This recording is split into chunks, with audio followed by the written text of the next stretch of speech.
আল্লাহ বলেছেন সৃষ্টি আমার, আইনও চলবে আমার, কিন্তু মানব রচয়িত আইন দিয়া দেশ চলে, সমাজ চলে। কথা বলেন ঠিক কিনা? কাদিয়ানী 4 অক্ষর না মানার কারণে যদি রাজপথে বিক্ষোভ মিছিল হয়, যদি অবরোধ হয়, প্রতিবাদ স্লোগান হয়, মামলা হাকাও হয়, ঘর বাড়ি পুরুষে একজন মামলা খাইছে কাজল দিগের লোক, খায়দা সান মিয়া মোটা হয়েছে জব্বার, খাইছে ভাই পেট ফুলিছে আমার। এটা সম্ভব? জোরে বলে এটা সম্ভব ভাই? খাইছে ভাই মোটা হয়েছে আমি। এটাই তো আমাদের দেশে চলছিল। কথা বলেন ঠিক কিনা? বিচার আচার পাইনি, কাকে বলবো? যাদের কাছে বিচার চাইব ওরাই চোর। কথা বলেন ঠিক কিনা? আমরা আল্লাহকে বললাম, আল্লাহ স্বতন্ত্র ভাবে যদি আমি একা এমপি যদি হই, তাহলে আমি বলবো একটা, আর হিরো আলম যদি এমপি হয় ওই বলবে গান চালু হোক, আমি বলবো বন্ধ হোক। তাহলে ও স্বতন্ত্র, আমিও স্বতন্ত্র। আর মাঝখানে যদি ওই ব্যারিস্টার সুমন হয়, ওই খালি বর্ষার অপেক্ষায় থাকবে কোন সময় আসবে আর টাকা মারবো। কথা বলেন ঠিক কিনা? এ তো আরেকটা কথা বলবে। তাহলে স্বতন্ত্র দিয়া তো কাজ হবে না, কিভাবে তাহলে আইনগুলো পাস হবে? আল্লাহ তাআলা সেই সিস্টেমটা বাতায় দিলেন। দলিল একবার কেয়ার করা লিখে নেন।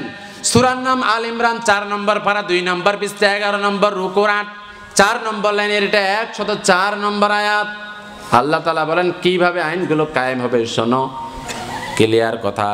আল্লাহ তাআলা বলেছেন, ওয়াল তাকুম মিনকুম উম্মাতুন ইয়াদউনা ইলাল খায়রি ওয়া ইয়া'মুরুনা বিল মা'রুফি ওয়া ইয়ানহাউনা আনিল মুনকার।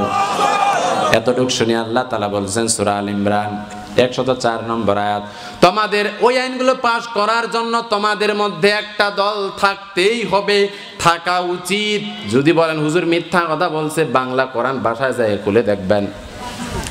আল্লাহ তাআলা বলেছেন তোমাদের মধ্যে একটা দল থাকা উচিত, থাকতেই হবে, যেই দলের কাজ হবে ইয়াদউনা ইলাল খায়র আও ইয়াদউল্লাহ, আল্লাহর দিকে আহ্বান করবে, কল্যাণের দিকে আহ্বান করবে। ইয়া'মুরুনা বিল মা'রুফ, তারা সংসদের মধ্যে যেই আইনগুলো আছে আদেশ সূচক এগুলো পাস করবে। ওয়া ইয়া'মুরুনা ওয়া ইয়ানহাউনা আনিল মুনকার, যেগুলো নিষেধ সূচক আইন আছে এগুলো তারা বাধা দেওয়ার জন্য তারা আইন পাস করবে। বলেন তো দেখি, আল্লাহ তাআলা যে বলে দিলেন যে তোমাদের দলীয় ভাবে এই কাজগুলো আঞ্জাম দিতে হবে, তাহলে কথা কি ঠিক আছে না নাই? একাই স্বতন্ত্র হয় না, আইন পাস করার জন্য কমপক্ষে সরকার গঠন করতে হবে, আর 151 জন এমপি কমপক্ষে একটা আইনের পক্ষে যদি থাকে তারপর পাস করা সম্ভব। কথা বলেন ঠিক কিনা? এই জন্য দল করা কি জোরে বলি? কোরআন কারীমের মধ্যে আয়াত কতগুলো? একজন পাইলাম, সবাই বলেন 6236টা আয়াত। প্রচলিত একটা আছে 6666, যেটাই হোক না কেন 6236টা আয়াতের মধ্যে 82টা আয়াত হলো নামাজ কায়েমের, ওই 82টার মধ্যে 32টা হলো যাকাত প্রদানের। প্রিয় ভাইরা আমার, আকিমুস সালাহ বলার কারণে যদি নামাজ ফরজ হয়ে যায়, কেউ যদি নামাজ না আদায় করে, মান তারাকা সালাতা মুতাআম্মিদান ফাকাদ কাফারা, ইচ্ছাকৃতভাবে নামাজ যদি ছেড়ে দেয় সে কুফরি করলো, কবিরা গুনাহ করলো। আর ইচ্ছাকৃতভাবে যদি ইসলামী দল না করে, তাহলে তার বিষয়ে কোরআনের মধ্যে ভাষ্য আছে না নাই? জোরে বলে আছে না নাই? আমরা আল্লাহ তাআলাকে বললাম, আল্লাহ কেউ যদি ইসলামী দল যদি না করে, ইসলামী আন্দোলন যদি না করে, ইসলামী সংগঠন যদি না করে, তাহলে তার অবস্থা হবে কি? আল্লাহ তাআলা সেটাও বলে দিলেন। সেই দলিল লিখে নেন, সূরার নাম বাকারা 39 নম্বর আয়াত। রব্বুল আলামিন সেখানে বলছে, ওয়াল্লাযীনা কাফারু ওয়া কাযযাবু বিআয়াতিনা উলাইকা আসহাবুন নার। আল্লাহ তাআলা বলছেন যারা কুফরি করে, একটু আগে শুনলাম যারা নামাজ পড়ে না, আল্লাহর হুকুম আদায় করে না, ওরা কুফরি করে, কবিরা গুনাহ করে। আর আল্লাহ এখানে বলছে আল্লাহর আয়াত, ইসলামী দল করা ফরজ, যদি না করে আল্লাহর কথা অনুযায়ী ওরা কুফরি করে। এবং অনেক সময় দেখবেন ওরা বলবে ধর্মের নামে রাজনীতি, এখন বলা শুরু হয়ে গেছে। প্রিয় ভাইরা আমার, আগেও বলছিল এখনো বলছে, যারা বলবে আল্লাহ তাআলা বলছেন ওয়াকাযাবু, এগুলোকে মিথ্যা প্রতিপন্ন মনে করলো, যারা এরকম সামসামি করবে তাদের বিষয়ে আল্লাহ তাআলা ক্লিয়ার কথা বলছেন। আপনি আমি ফতোয়া যেটাই দেই না কেন, আল্লাহর ফতোয়া হলো উলাইকা আসহাবুন নার। আল্লাহু আকবার। আল্লাহ তাআলা বলছেন ওরাই হলো জাহান্নামের অধিবাসী। খুব চিল্লান, কার মতবাদ আদর প্রতিষ্ঠা করার জন্য চিল্লান। আমরা কোরআনের বাইরে একটা কথাও বলি না। আপনি আসে বসেন আমাদের সাথে, একটা ভুল প্রমাণ করতে পারলে আজীবন গোলামি খাটবো। কথা বলেন ঠিক কিনা? ভুল প্রমাণ না করলে বিরোধিতা করার কোনো সুযোগ নাই। চাচা, এত কষ্ট করে আলোচনা করে আসবা, বিরোধিতা করবা অত সহজ? আগের দিন বাগে খাইছি। কথা বলেন ঠিক কিনা? তাহলে ইসলামী দল করা কি?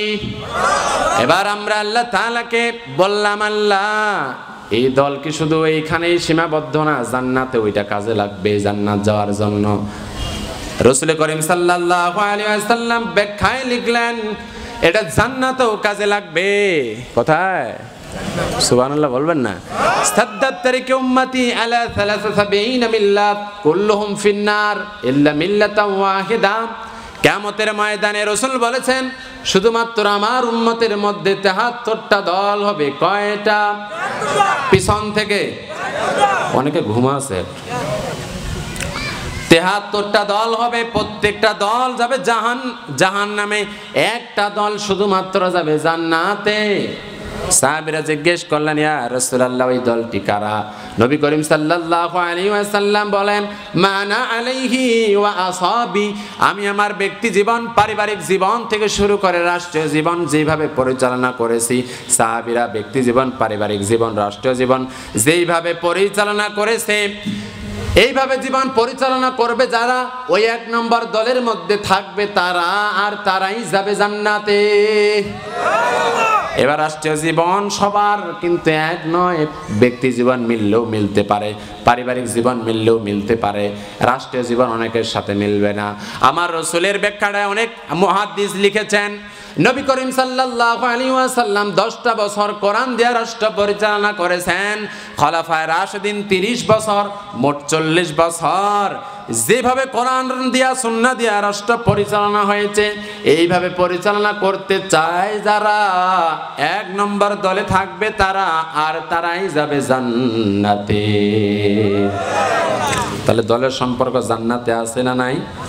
দলিল তিরমিজি শরীফের 2641 নম্বর হাদিস। এটাও বলে দেবেন, নাইলে আবার ফেরকা লাগাবে। এখানে তো ফেরকার আবার অভাব নাই। গরম সুন্নি, মিঠা সুন্নি, ঠান্ডা সুন্নি, ওরে বাপ! কথা বলেন ঠিক কিনা? তুমি কোন সুন্নতের দাবি করো? আমার রাসূলকে নিয়ে ব্যঙ্গ করা হলো, তোমার একটা স্লোগানও পাই নাই। বুঝতে হবে তুমি সুবিধাবাদ জিন্দাবাদ। ওরা আবার টুপিও ভাগ করে ফালাইছে। কথা বলেন ঠিক কিনা? টুপি ভাগ করে নাই? এখন টুপিও ভাগ হয়ে গেছে। সামনে আলোচনা আসতেছে ইনশাআল্লাহ, থাকবেন তো ইনশাআল্লাহ। তাহলে কোরআন নাজিল হয়েছে কিসের জন্য? সংবিধান হিসেবে।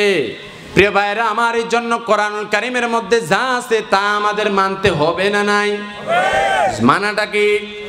তাহলে আমি যেটা শুধু একটু বললাম, ইসলামী দল করা ফরজ বলেছেন কে? দলিলটা কয় নম্বর আয়াত? সূরা আল ইমরান 104 নম্বর আয়াত। যদি না করে সে কুফরি করে, আর তারাই হবে জাহান্নামের অধিবাসী। এই সামারাইজটা ক্লিয়ার করে নেন। এবার আসুন প্রিয় ভাইরা আমার, আল্লাহ রাব্বুল আলামিনের এই আয়াতগুলো যদি কেউ অস্বীকার করে, তার জন্য একটা ডাইরেক্ট ফতোয়া আল্লাহ রাব্বুল আলামিন বলেছেন, যেই ফতোয়া আপনারাও ভালো করে জানেন। বলেন তো দেখি, কাদিয়ানীরা মুসলিম না অমুসলিম? মুসলিম না কাফের? বলেন তো দেখি, শিয়ারা মুসলিম না কাফের? কেন কাফের? শিয়ারা পবিত্র কোরআন কারীমের একটা আয়াত মানে না। ওরা মনে করে যে কোরআনটা নাজিল হওয়ার কথা ছিল আলী রাদিয়াল্লাহু তাআলা আনহুর উপর, কিন্তু ওই জিবরাইলকে শত্রু মনে করে। জিবরাইল নাকি ভুলে মুহাম্মদের উপর নাজিল হইছে। নাউজুবিল্লাহ বলবেন না? এটা হলো শিয়াদের বিশ্বাস। আর কাদিয়ানীদের বিশ্বাস হলো মুহাম্মদ সাল্লাল্লাহু আলাইহি ওয়াসাল্লাম রাসূল, নবী ঠিক আছে, কিন্তু শেষ নবী নয়। যার কারণে ওয়াইসির সারা বিশ্বের মুসলিম রাষ্ট্রগুলো তাদেরকে কাফির ফতোয়া দিয়ে দিয়েছে। দলিল সূরা আহজাব 40 নম্বর আয়াত, খাতামান নাবিয়্যিন। আল্লাহু আকবার। সব মানে কোরআনের রাসূল হিসাবেও মানে, নবী হিসাবেও মানে, রাসূল হিসাবে মানে না নাই? যাই দেখবেন ওই যে আমাদের ব্যাং হারিতেছে, লা ইলাহা ইল্লাল্লাহু মুহাম্মাদুর রাসূলুল্লাহ সাল্লাল্লাহু আলাইহি ওয়াসাল্লাম লিখছে, রাসূল হিসাবেও মানে। কিন্তু খাতামান নাবিয়্যিন, খ আলিফ তা মিম, এই চারটা অক্ষর না মানার কারণে সারা বিশ্বের যত আলেম আছে, মুফতি আছে, সবাই একমত কাদিয়ানীরা কাফের। কাদিয়ানীরা কি? সমস্যা কি? চারটা অক্ষর মানে নাই। প্রিয় ভাইরা বলেন তো দেখি, আপনারাও যদি কেউ চারটা অক্ষর, একটা অক্ষর, একটা আয়াত না মানেন, ফতোয়া এক হবে না অভিন্ন হবে? বুঝে শুনে বলেন, বুঝে শুনে বলেন, সামনে খেলা আছে কিন্তু। বলেন তো দেখি, ফতোয়া এক না অভিন্ন? এক যদি হয়ে থাকে প্রিয় ভাইরা ও সব দলের ভাইরা, শোনেন সূরা আরাফের 54 নম্বর আয়াতের মধ্যে আল্লাহ তাআলা বলছেন, আলা লাহুল খালকু ওয়াল আমর। অক্ষর রয়েছে 15টা। আল্লাহ বলেছেন সৃষ্টি যার, আইন চলবে তার। কিন্তু আপনি আইন মানতেছেন মানুষের ধর্ম নিরপেক্ষতা, জাতীয়তাবাদ, ন্যাশনালিজম, সেকুলারিজম, কমিউনালিজম।